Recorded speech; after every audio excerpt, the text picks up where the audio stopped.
Kings, welcome back to Couch Critic with me, Dennis P, for what is your Chelsea match review, more specifically a tactical synopsis of Chelsea's performance at Stamford Bridge versus Liverpool. But before I get into all that, I know it's been a long time since I've made videos. As you can see, I've moved places. I've moved out to Hamilton, out of Toronto, and I'm still trying to set things up here, so it's going to take some time, but once I get it all set, you'll be seeing more videos from me. But I could not miss this game. I just could not. If there's one game that I want Chelsea to win every year, I look on the calendar, when I look at the schedule, it is the matches versus Liverpool. It's just the team that I get the most charged up for. And fortunately, this time Chelsea delivered. Actually, forget all of that. Do me a favor, hit the like button, hit the subscribe button, hit the bell notification button if you're new around here. Obviously, I haven't been doing videos the last little while, so I've kind of fallen off the algorithm. People aren't really seeing my content anymore, and I want to return to getting the viewership up a little bit more. So you can do me a big favor by hitting the like button and the subscribe button and helping us reattach to the algorithm. Obviously, this game meant everything to me. There's no team that I like beating more than Liverpool in any competition. It's just the team that I get up for the most. I just despise the Scouts. Something about that team that just gets my blood boiling. And I really wanted this match, even despite the fact that Chelsea haven't been playing well, seeing a lot of red cards, a lot of injuries. We're basically at the bare bones of our defense right now. And here we are in a match against the champions, and we have to find a way to win. I was not going to accept anything but 3 points in this match, and fortunately Chelsea were able to deliver. And here are the reasons why. We're going to talk about a few things in particular. We're going to start with, of course, the setup. We're going to be looking at Chelsea's work rate and their press sequences. In contrast, what Liverpool did in their press and what they were doing in their press sequences, as well as the work rate that they exuded, that they demonstrated off the ball. I think that was a major factor in how Chelsea were able to control that first half and most of the game. Just not seeing enough action in the wide areas from Liverpool players, and Chelsea took advantage of it time and time again. Now, from a tactical standpoint, if I was looking to analyze what Liverpool were doing in Chelsea's first wave as a build-up, I'd say they were playing basically a 4-2-4, which basically meant their four attackers, Gakpo, Isak, Salah, and Sazbolai, were looking to put a lot of pressure on our back four. The likes of, Sanchez, Badiashile, Josh Achepong, and Caicedo in the middle. And, I just couldn't understand why, because that left their midfield so exposed. If we were able to break that first line of their press, it left the likes of Gravenberch and McAllister exposed in the middle. And Chelsea, time and time again, were able to take advantage of this 4-2-4 press. This is what they were doing for most of the first half. And as you can see here, Badiashile plays it right into Caicedo. Now, to be honest, in that sequence, I think that McAllister did a good job of chopping in, closing the space, and getting right in on Caicedo and producing what would have been a turnover. It was just the players around him that didn't do enough to retrieve the ball afterwards. But that was probably the only sequence in the game, especially in that first half, where I thought that the trap that Liverpool sprung actually almost worked, and Chelsea still were able to get out. Every other time after that, Chelsea were able to isolate one player in particular and play around him. And I have to say it, Mo Salah had a particularly poor game. In my opinion, the modern game has no room for passengers. You have to be switched on offensively and defensively in transition at all times, especially when you're playing against a team that plays with such high intensity like a Chelsea. You have to be switched on. And in these scenarios here that I'm about to show you, I feel like Salah is just too much of a passenger here. Like, he's not really marking anyone. Like, yes, he's showing press, but he's not really closing space effectively. He's leaving players 2v1. He gave the likes of Gravenberch, Szoboszlai, and Bradley in the first half just way too much work to do, having to deal with 2v1 situations, 1v1 situations where Salah is not really marking anybody. He's basically caught in between the likes of Cucurella and Badiashile and not really being effective in the press sequence. It was so easy. Whenever Chelsea wanted to break Liverpool's press, all they had to do is get the ball to Badiashile and either stretch a pass out to Cucurella, come infield to the likes of Enzo Fernandez or Caicedo, and then switch it out right to Cucurella, who was just galloping into space time and time again.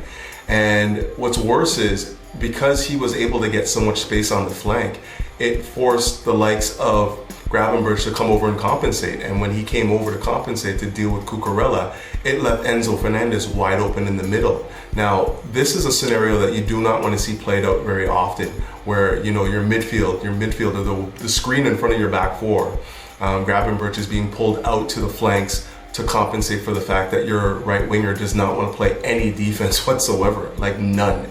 And this played out in the first half time and time again, as you can see in these clips here. Like, Chelsea either were able to find Cucurella into space. Now, the goal from Caicedo is a perfect illustration of what I'm talking about, and how basically Maresca's tactics were very much chess-like in moving pieces around the board, pulling people out of position, and creating overloads in areas where Liverpool just did not want to see them. Now, if you look at the goal itself, obviously here you can see Salah is actually paying attention to Cucurella now for this, but he's giving way too much space. Nobody's closing on Badiashile.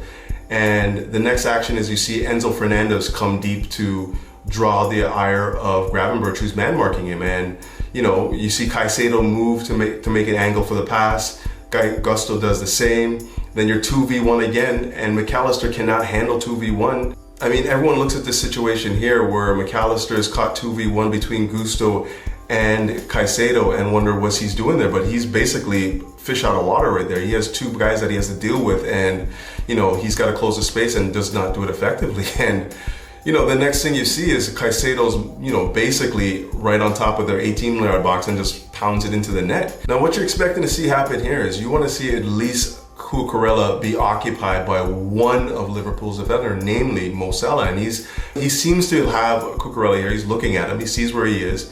And then he just forgets about him. Cucurella starts drifting infield. He gets right into the pocket. And the next move is for Salah to start marching upfield when Chelsea are breaking 2v1 in the middle of the pitch. And it's just unexcusable. Look at the space that is afforded to the likes of Cucurella, to the likes of Caicedo and Gusto. And then right here on the flank, you see Garnacho is in wide open space.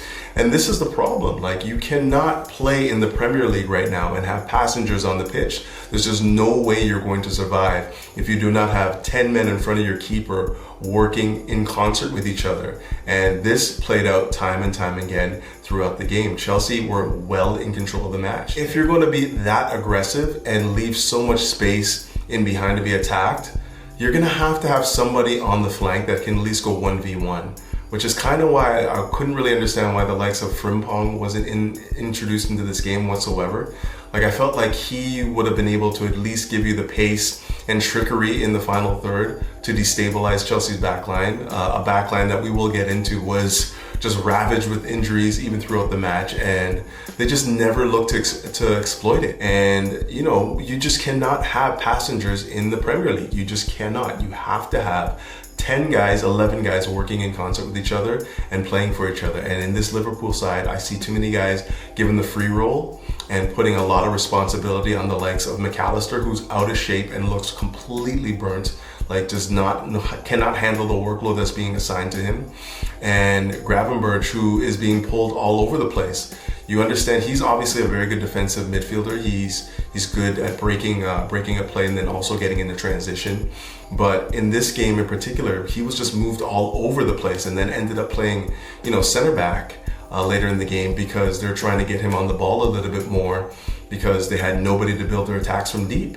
And everything in what I saw from Liverpool today just screams a team that just lacks balance and put a lot of money into that attack and not enough into balancing the squad, like with the likes of, you know, Kirkes on the left flank, who was horrible the entire game, and Frimpong, who clearly can't get onto the pitch because he's not very defensively sound. Now, I gotta talk about that defense, that Chelsea defense, because let's be honest, everyone's fear going into that match is that Chelsea were down to their fourth and fifth defenders, the likes of Josh Achapong and, you know, Badiashile coming back from injury, and, you know, the vaunted Liverpool attack, so much money spent in that attack, the likes of, you know, Frimpong, Kirkes, you know, down the flanks, Mo Salah, Player of the Year, Florian Wirtz, number 10, most expensive number 10 in world football, and then of course Alexander Isak and Gakpo. And you're thinking that, of course, and Ekitike on the bench, you're thinking that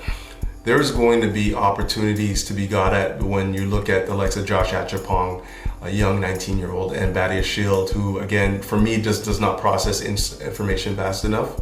And if people are popping it around him at a quick pace, he's easy to get like exploited. But he was fantastic against this Liverpool team. And one thing's for sure, I don't think that they put enough pressure on that back line like I thought they would. They just could not come to grips with the way Chelsea were set up in front of them. They didn't let their playmakers get on the ball. They were basically man marking all over the pitch. And the screen in front of our back four, the likes of Gusto, who would have thought that would have happened? Gusto and Caicedo, who's of course the man of the match, just provided us with more than what we needed to snuff out danger. Got to take my hat off to Acheampong. He made some mistakes throughout the game. Don't think he had a blinder, but for a 19-year-old going up against the champions, at home, very young player, so many attackers around him. I thought he asserted himself quite well. He did a good job of shutting down Isak in the first half, tackling him, bursting into the final third as well. And, again, Badia Shield was just a man mountain. Like, everything he did, every intervention he had in this game was inspirational and influential. And if he can continue to play like this, like flawless football, consistent, flawless football, I think that we have a player. Like, he's a guy that clearly can pick passes. And if evidenced by the way we were playing around Liverpool in the first half in particular, if that's any evidence of his ability to read the game and find where we want to attack in terms of playing out from the back, set first phase, second phase of our build-up. I mean, we have a player that understands the movements and understands how to manipulate the ball to get our players into dangerous areas. But yeah, that defense, man, was unbelievable. And then we go down, we lose both Badia Shield and Acheampong, and then we put Reece James and Hato in the defense. Reece James, Rolls-Royce Reece, plays center back, and Hato, who we brought basically to be the deputy to Cucurella in left back. Obviously, he is a center back by trade, but he's been mainly deployed as a left back at Ajax. We bring him into the game, and both of them don't play a foot wrong. And Chelsea snuff out the vaunted attack of Liverpool with, basically 4 fullbacks on the field. Now, just quickly on some individual performances. Obviously, for me, Caicedo was the man of the match. I thought Reece James, in the multiple positions that he had to play, was incredible as well. I thought that Enzo Fernandez, while not stylistically, was very good, but in terms of his understanding of the game, I thought that he moved pieces on the chessboard around quite effectively and got players into spaces effectively. I thought that was the hallmark of his game. He got stuck in as well. We saw Neto again. Like, people don't like Neto. I don't understand, but like, for me, Neto is a functional player. Like, he functions within a system. He understands what his role is and executes it quite well. Yes, he's not the most fanciful like G&A guy, but he does everything else to make the team tick, and that's why he's important to me. And then you get an 18-year-old come into a game 1-1 late into the game, and against the champions, and comes in and scores a winner in the 95th minute. Like, what more can you say? It's the bow. Take a bow, son. Like, this is what moments are meant. This is how you build a legacy at Chelsea, man. This is how you do it. Of course, we got Lavia back into the fold, and you guys already know how I feel about this guy. I just think he's an incredible footballer. If he stays fit, that's all we need from him. Just stay fit, that's it. I think that he's a brilliant, brilliant footballer, press resistant, a guy that understands how to break lines with his passes, surveys the pitch effectively, and if we get him back into the fold, man, I don't want to hear no talk about Chelsea not having the best midfield in world football. Like, it's hard not to say Chelsea have the best midfield in football when you have Caicedo playing at a world-class level, like, without question. Like, his complete game is evolved even more than last year now. He's putting goals into his game now. He's got 3 and 7. You got Enzo Fernandez, who last year had a fantastic season, started the season slow, but we already know what he's about. And then you add Lavia to that mix, and then Andre Santos, and then I know a lot of people haven't seen Asugo, but he's another interesting player there. So we're seeing the semblance of, a midfield that is, if healthy, without question, in my opinion, the best in world football. So yeah, a lot of good performances on the pitch. I don't have to mention Cucurella, who basically silenced Mo Salah on the left flank, their right, our left. And Badiashile, as I said before, was once again fantastic until he went off injured. So we got a lot of good individual performances, but I think overall the team structure, the tactics, and the team game was what won us that one. But you know what? I'm going to wrap it up right there. Chelsea, an unbelievable performance at home versus Liverpool. Just when you think we're dead and buried, losing men to red cards, losing players to injury, losing matches. Here we are against the champions, putting on a blinder and, continuing their misery. I think Arne Slot's got a lot of work to do at Liverpool. I don't think that the amount of money they invested, that 400, 500 million into that squad, was spent effectively, first of all, because I don't think that squad's very balanced.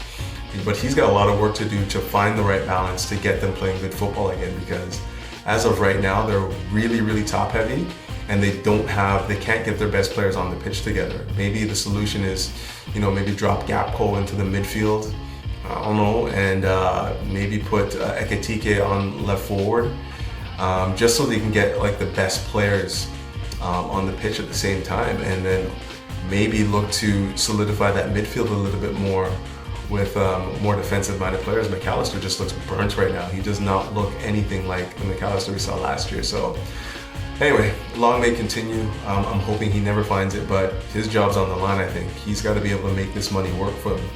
But I digress. Chelsea into the international break with an impressive win against the champions. And I'm hoping that now we get a little bit more health. We get some guys back healthy. We get the likes of Fofana back. We should be getting the likes of Tosin back, maybe even Palmer. If we get those guys back, the lap coming back, who knows what we're going to see from this Chelsea team going forward. But until then, keep the blue flag flying high and up the Chelsea. Peace.